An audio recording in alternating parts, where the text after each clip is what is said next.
Mastering Your Weekly Schedule, 3 Tips to Take Charge of Your Life. Part 1, From a Dry Day to a More Proactive Life. Hello my old friends. Have you ever sat quietly on a beautiful morning, looked out the window, the sunlight gently covering the porch, and asked yourself, what am I going to do today? Then after a while, it was still the same question, but there was no really clear answer.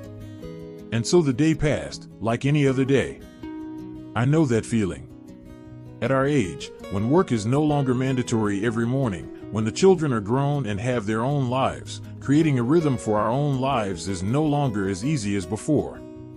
There are days when my calendar is empty, with nothing specific to do other than eat and go for a walk. But strangely, the more empty I feel, the more tired I feel. My body doesn't hurt, but my heart just drifts away. That's why today I want to invite you to talk with me about something that seems very small, but can completely change the quality of life at the age of 60 and above, mastering the weekly schedule.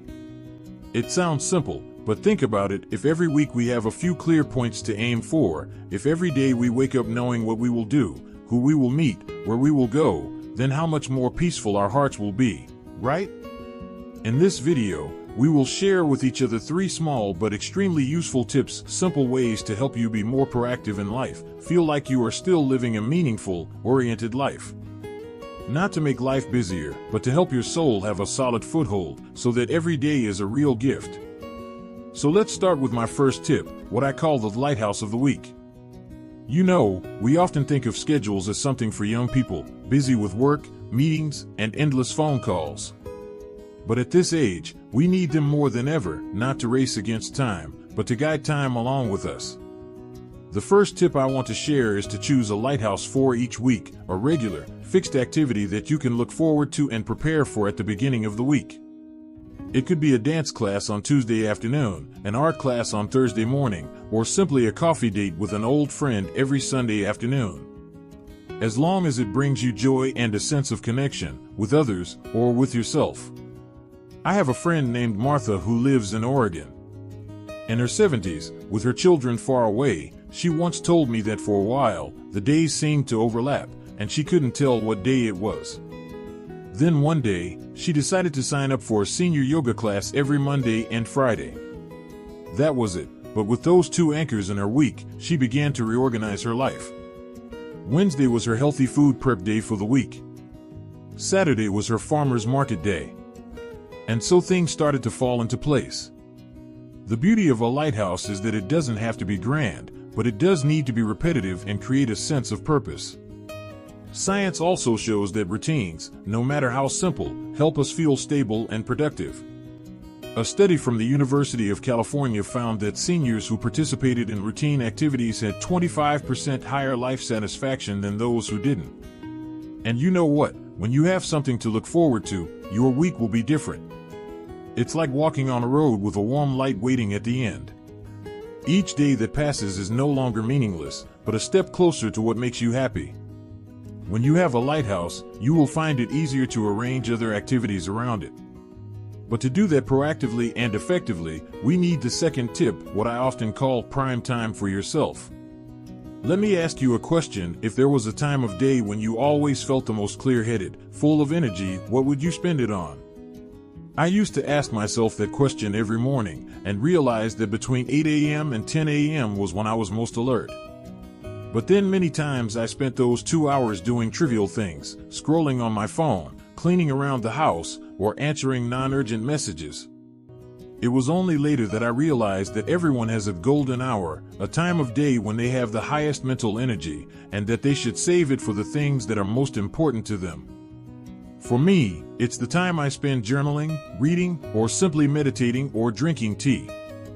For others, it might be a brisk walk outside, tending to a garden, or calling a loved one.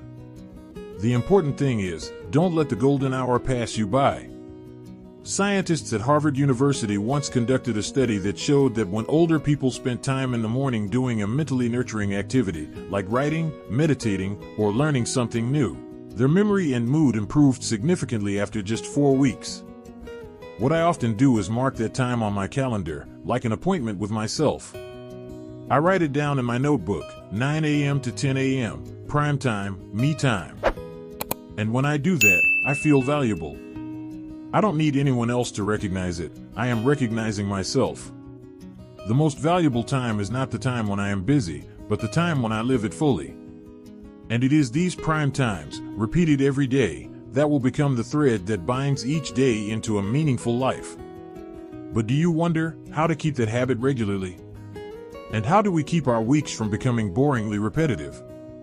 The answer lies in the third tip, something I discovered after spending many years living a do it when you want, don't do it when you don't want lifestyle. It's what I call a soft schedule, not rigid, not constrained, but not completely arbitrary either. And that's what we'll talk about in the next part of this journey. Part 2, a soft routine, when proactiveness doesn't mean constraint. There's an interesting thing I've learned. The older I get, the more I appreciate the freedom in every moment. Not the freedom to do whatever you want, but the freedom to have direction, knowing where you are going, but still having enough space to stop, take a deep breath, or turn to another path if you want. And that's when I started calling my weekly schedule by a loving name, soft schedule. Soft schedule is different from the strict planning of youth. It doesn't require you to write down every minute and hour in a thick notebook. It's like drawing the main lines of a painting. You choose the points you want to keep, the time you want to protect, and then let the rest be filled in freely according to the inspiration and energy of that day. Remember the first tip about the lighthouse? So a soft schedule is how you draw a path to the sea, but still allow yourself to stop to look at the stars or walk on the sand if you want. For example, I have a few set activities every week: Wednesday morning farmers market, Friday morning light exercise class, and happy hour every morning from 9 a.m. to 10 a.m. But I always leave some afternoons free. If I feel inspired, I can weed the garden, or if the weather is nice, I can take a walk in the park near my house, or if my grandkids call and ask me to go out to lunch. What could be better? And here's the important thing: when your schedule is not constrained, you don't feel disappointed or guilty if something gets canceled or changed. You're not racing against the clock, but living in the company of time. A friend of mine in Arizona, Frank, once shared a great secret. Every Sunday night, he doesn't make a rigid plan for the coming week, but writes down 3 things: one thing he wants to accomplish, one person he wants to see, and one joy he wants to create. Just 3 things, and he spends the rest of the week around those 3 goals. Interestingly, this simple way helped him feel more proactive and relaxed in life. You can try it too. This week, instead of trying to get everything done, ask yourself, how do I want to feel this week? And from there, arrange your schedule as if you were creating a piece of music, with rhythm, with highlights, with gentle breaks. I believe that a truly effective schedule for our age is not about being full, but about feeling like we are in control of our lives, not being dragged down by the flow of routine or boredom. And once you have a smooth schedule, you'll be surprised to find that you have more energy, more time, and even more fun than when you were younger. Now I want to share a small but extremely cute part, what I call my little corner of the week. This is a time set aside for an activity you love. No reason, no goal. It could be 2 hours of embroidery, sorting through old photos, or simply listening to music you loved when you were younger. Pick a time, say, Saturday morning, and hold on to it as a gift to yourself. A 2022 study from the University of Wisconsin found that older adults who maintained a regular personal activity each week, even if it was just 30 minutes, had a 40% lower rate of depression than those who did not. That said, a little me time can be a godsend. Call it me time, undisturbed time, or whatever makes you smile. The key is to cherish it and protect it like it's sacred. Have you ever thought about how your schedule isn't just about the things you do, but also the connections you make? I make it a habit to send out small invitations every week. They don't have to be big parties or get-togethers. Sometimes it's just calling an old friend and saying, "Are you free this afternoon? I'd love to take you for a walk around the park." These invitations help my schedule become more than just a to-do list, but a living connection to the world. Every time you proactively make an appointment, even if it's just inviting your neighbor for tea, you're doing what scientists call activating a sense of belonging. That feeling is precious at any age, but it's even more important at 60 and above. So try scheduling an invitation every week. It doesn't have to be fancy, it just has to be sincere. A cup of tea, a walk, or a video call can be something that brightens your week. I know, you might be thinking, that sounds great, but I'm not used to being organized like that. I live more by inspiration. I used to be like that. But it was when I started to have small rhythms in my week that I realized that being proactive is not about forcing yourself to do something, but about creating things that make your soul come alive. A flexible schedule is not about controlling everything, it's about being yourself, every day, fully. Now you have the first 3 pieces to a fulfilling week: a lighthouse to look forward to, a golden hour to nurture yourself, and a soft schedule to feel comfortable yet proactive. So what's next to make all of these things a natural part of your daily life? We'll explore together in the next part, the conclusion of this conversation, where I'll share how to sustain and spread these positive changes so that you don't just live proactively for a week, but live proactively every day, from today onwards. Part 3, Living Proactively Every Day, Sowing, Nurturing, and Spreading. There's a saying I love. The difference between dreams and reality is daily repetition. At our age, actions don't have to be loud or grand. Sometimes, just waking up 10 minutes earlier to make a cup of tea, opening the window to let the wind in, or remembering to call a friend, are ways we choose to live proactively. Do you remember the 3 things we talked about together? Lighthouse, a fulcrum for each week to have direction. Golden time, time for yourself. And soft schedule, flexible without being negligent. But if we stop there, those things can pass by like a good song that we only hear once. What we need to do is to sow seeds, nurture and spread. And I believe you can absolutely do that, gently, persistently, like the way a garden is fertilized every day. First, plant the seed, start small, but consistently. If you're asking yourself, where do I start? The answer is simple: start today, and start small. Pick just one thing you want to try this week. Maybe it's writing a lighthouse on Sunday night. Or setting your alarm 15 minutes earlier to get golden hour. Or simply taking 10 minutes in the evening to review your day, what makes you happy, and what you want to change. A study by the National Institute of Geriatric Medicine found that small changes, if maintained consistently for 21 days, will form sustainable habits.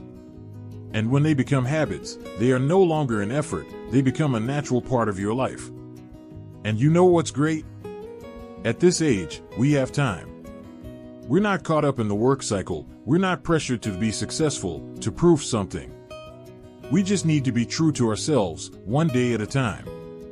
Second is nurture. Keep the fire of motivation burning by reminding yourself of your why. There will be days when you feel tired. There will be times when you set a schedule and then forget. Or feel like there's nothing worth doing today. That's normal. We are human beings, not clocks. But at those times, stop for a moment and remind yourself, who am I doing this for? Maybe you do it because you want to stay healthy to play with your grandchildren. Or because you want to live your remaining years with peace and meaning. Or simply because you deserve a life worth living every day. I still keep a small piece of paper in my kitchen drawer where I open it every morning. On it I write, today I will live, not just exist. And that's enough to keep me going. Maybe you need a reminder like that too. Stick it on your bathroom mirror, put it on your coffee table, or set it as your phone wallpaper. A simple saying, but it reminds us of what we are living for. The third is spreading. When you are proactive, you will inspire those around you. There is a strange thing that I always feel, that is, proactive life energy is very contagious. When you live with a purpose, know how to enjoy each day, you will make others want to live like that. I have a friend named Linda in Oregon. She is 72 years old this year, but still gets up early every morning to walk and write a diary. One day, her granddaughter, only 16 years old, asked to walk with her and said, "Grandma, I also want to know the feeling of living with a plan like you." You see, sometimes the simplicity in the way we live each day becomes a quiet but profound source of inspiration for our loved ones. You don't need to be a speaker, don't need to write a book, just live sincerely, proactively, and persistently. You are already a light for others. Your friends will feel it too. Maybe this week you invite a friend to schedule a golden hour, next week invite someone to go for a morning walk, or simply share this video with someone you believe needs a little change in their life. We have been on a warm journey together, from choosing a lighthouse to aim for, keeping a golden hour for ourselves every day, then creating a soft schedule that is both proactive and gentle. And now, we have 3 more steps to maintain it: planting good habits, nurturing motivation with gentle reminders, and spreading the spirit of proactive living to our loved ones. You don't have to do it all at once. Pick one small thing, and stick with it the way you patiently raised your children, tended your plants, or cherished your memories. At this age, you've been through enough to understand that life isn't about more is better, but about having more meaning and more value. You can absolutely live a full, proactive, and happy life, not by doing big things, but by doing small things every day. An hour for yourself. A small appointment with a friend. A simple calendar that makes you feel good about life. Remember, small changes can make a big difference to your health, spirit, and happiness. If you find the sharing in this video helpful, don't hesitate to like, subscribe to the channel, and leave a comment. What will you start living more proactively next week? I will be happy to read and respond to each of your lines, like old friends chatting over a cup of afternoon tea. Wishing you a happy, healthy, and proactive life at any age. Because life always starts today. Thank you for listening. Goodbye and see you in the next video.